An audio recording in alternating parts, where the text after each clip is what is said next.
Discuss this, I'm joined by Bolu Michael-Biyi, a foreign policy analyst.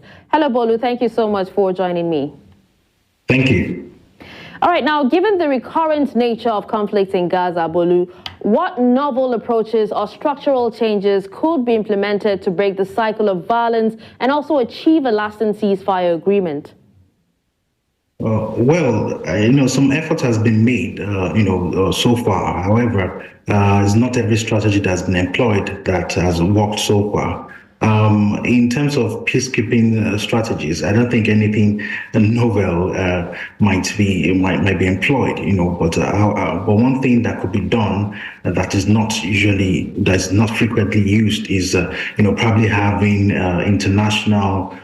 special international peacekeeping forces to ensure that the ceasefire agreements are being adhered to and that there's no violation whatsoever. And it's important for the Security Council to look at the current frameworks and ensure that it is addressing the core concerns and the grievances of both parties, which includes issues as it pertains to security, land rights, access to resources, and other important variables. All right, but then how do the competing interests and strategic calculations of the major regional and international actors involved in Gaza impact the prospects of successful ceasefire negotiations? Well, it's what we are seeing right now. These countries are powerful countries that have their own vested interests, and they won't do anything that does not advance their own interests in any way, whether I look at Russia, whether I look at China or United States, Britain, France. There are powerful countries in the Security Council. And the effect when it comes to moving forward in the peace process is what we are seeing right now. We're having deadlocks and vetoes that hinders progress and counter vetoes. So that's what happens. Deadlock just slows down the peacemaking process, and it's quite unfortunate because when two elephants are fighting, is the grass that suffers. The longer they take, the more they have these vetoes and counter vetoes and deadlocks. The more people are dying in Gaza. The more the issues that is killing the people persist, and it's very unfortunate that these countries might be playing politics with people's lives. All right, now we've seen so many ceasefires in the past, especially from Israel's ally, U.S. Now, can you tell us what you think might have hindered previous ceasefire agreements in Gaza and what new strategies might be necessary to overcome these obstacles? We've seen situations whereby there'll be ceasefires, agreements, and they get violated, and it usually surrounds the terms of these ceasefires, the scope, sometimes the scope for which the international community can get involved, or even the enforcement mechanisms put in place.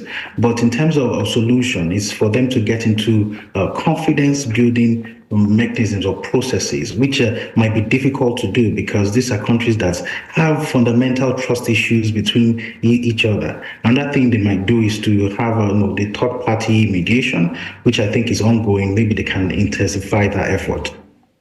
Okay, now, Bolu, you talked about, some of these countries having trust issues between each other, and you actually did talk about, some of these ceasefire agreements being violated. Now, to what extent do you believe that the current ceasefire negotiations in Gaza are driven by genuine efforts towards conflict resolution versus short-term political calculations and optics? We can't really say the intentions of both parties, but one thing is clear, that they have vested interest and they would only pursue their own interest. But what I don't understand, and this is my own personal opinion, is the role of the U.S. in this war. It doesn't look genuine to me. It's as though they are playing politics. Their interest. This was USA was a country that vetoed the previous call for a ceasefire. They blocked it.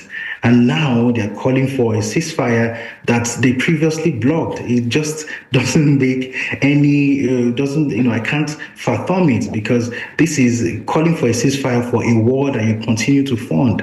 So if the US is really genuine about this war, they should make a decisive move, maybe withdrawing their military forces or intelligence, or stop funding the war. Just do something big that shows that they are serious about, having, a ceasefire. Maybe to have score political points back home, being that the president on seat right now is having an election coming as popularity has gone down. So there's a motive. I believe strongly that the US has a motive behind this sudden and really, awkward call for a ceasefire all of a sudden.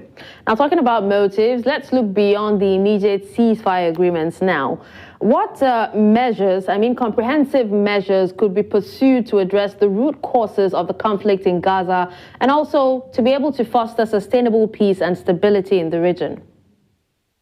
Okay, we need to know if countries understand or warring parties know where they're coming from, they'll be able to chart a course to where they're going to. So it's important that these two warring parties, they recognize their historical differences, the war that has spanned through several generations. So it's important for them to, first of all, recognize their historical differences and even the Palestinian forces or faction, the Palestinian wing, they have their own factions. So they need to unite themselves, because even if we call for a ceasefire or there's a sustainable peace process right now, the Palestinian forces will still be fighting against each other. We'll still be finding an issue whereby the UN Security Council is meeting to solve Palestinian internal problems.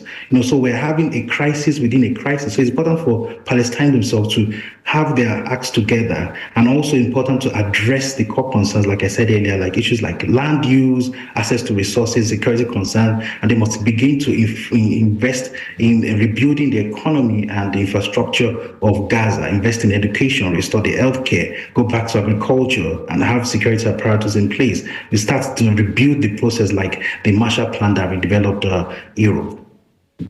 All right, well, thank you so much, Bolu Michael-Biyi, for joining me and speaking on this.